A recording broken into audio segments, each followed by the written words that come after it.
police helmet saved my life. That was from the first freeway accident on my motorcycle. This is the story about my second freeway accident on my Harley. After I got the Harley all fixed up and I'm riding again and everything, this is 3 years after. The first one happened in 2016. The second freeway accident happened in 2019, October of 2019, right before Halloween. And I'm working out in El Dorado Hills, California, doing a tile flooring job. And I'm on my way home, which I lived in Natomas, California at the time, which is about 30-45 minutes from El Dorado Hills, and there's traffic on the way home. It was nighttime. It was around 7:30, 8:30 at night, and it was dark.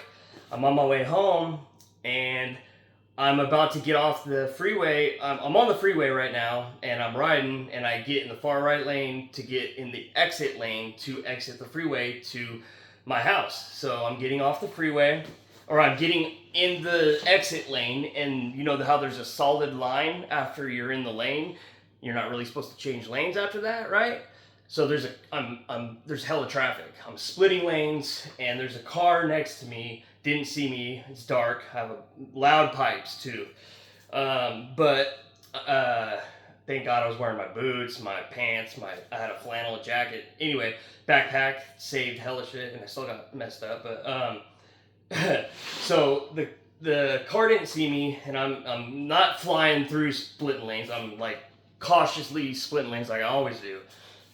And in California, it is legal to split lanes. So whoever's watching this is, oh, that's illegal. No, in California we can do that. But so I'm in the middle of the exit lane and the lane to the left of it. So I'm going, like maybe 40 miles an hour, 30, I don't know, but not that fast. And the car didn't see me. So I'm going through, here's me, here's the car. So I'm going through, and the car was coming back on the freeway. They didn't know that was an exit lane, I guess. And they clipped my back tire. So when they clipped my back tire, the bike kicked out from under me, and I'm sliding. I'm on my back, literally looking up. I see sparks flying everywhere, like, oh shit, this is it. I'm gonna die. Like, I'm literally gonna die. In my head, I'm thinking, this is it. I'm getting ran over for sure.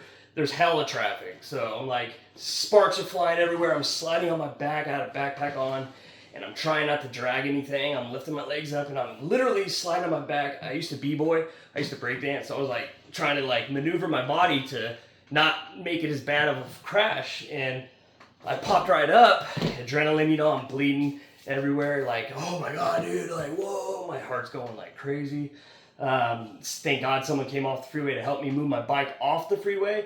They moved my bike after it was crashed. They picked it up and they moved it into, here's the exit lane and then here's the freeway. So the exit lane and the freeway, so that little void right there, the little V part where there's nothing, he put my bike there.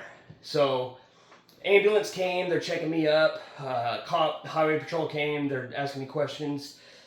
During this time, another car didn't see my bike. They're getting off the freeway. They hit my bike that was just on its kickstand right there where the guy put it. And then the car literally hit my bike and it flew, I don't know where. And the car took off. They ran. And I'm talking to the cop, highway patrol, and the ambulance. I'm like in the back of the ambulance at this time, and the door's open and they're talking to me, blah, blah, blah. And checking my stuff, and the cop didn't even move an inch. Like he wasn't even worried that they hit my car or my bike. It was weird. Anyway, so that happened, and then so that ended up being an actual DUI. So my buddy and I, after I was finished with the flooring job, after the job, we were outside of the customer's place and we're talking, catching up, and he had a couple brewskis on him, and we had a couple beers, so it was like fresh on my breath. Anyway, he smelt it right away, and I was a dumbass, and I left an open Coors Light, open beer in my backpack. I threw it in there because I didn't want to litter, obviously, and there was no garbage cans around. It was nighttime and it was late, blah blah blah. So I had an open container in my backpack. So the cop searched my bag. I didn't even know that, and he found that, and so I got arrested. But I didn't go to jail that night because the cop stayed with me, and I was because I had to go to the ER. It was bad. I had broken my back in 7 spots. 7, and I had compression fractures, road rash. This is from that accident right here. This road rash. Yeah, it's not dry skin. Or lotion. So yeah, the police guy, the highway patrol guy, had to stay with me in the hospital for like an hour or whatever. But I had to sign something that he was there and I was in custody. Like it was my jail for the night, I guess. And I ended up staying in the hospital for like 3 or 4 days. I think it was 4 days. And they prescribed me more medication again, so it only added to my addiction because at the time I was still on taking opiates and stuff. So it added all that, and so I wasn't feeling pain. I'm in the hospital. I'm all good to go, and out of work, I'm like, whatever, I'm good. Like no worries, I'm good. And horrible, right? So thank God I'm sober today.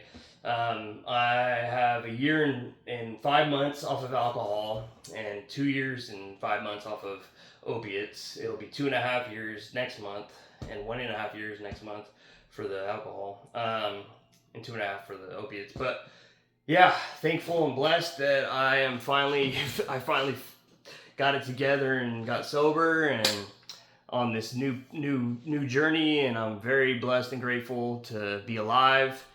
And I don't ride anymore. I miss it dearly. I really do, but it's not worth it to me. There's too many people on their cell phones. No one's paying attention. It's just not worth it. I'd rather be alive. So anybody who's watching this and thinking about getting a bike, I wouldn't recommend it this day and age just because of the fact of everybody's not paying attention. Or everybody's on their phone, dude. Like, it sucks. So if it was back in the day when I first started riding, like I've been riding for over 20 years, and when I first started riding, I loved it.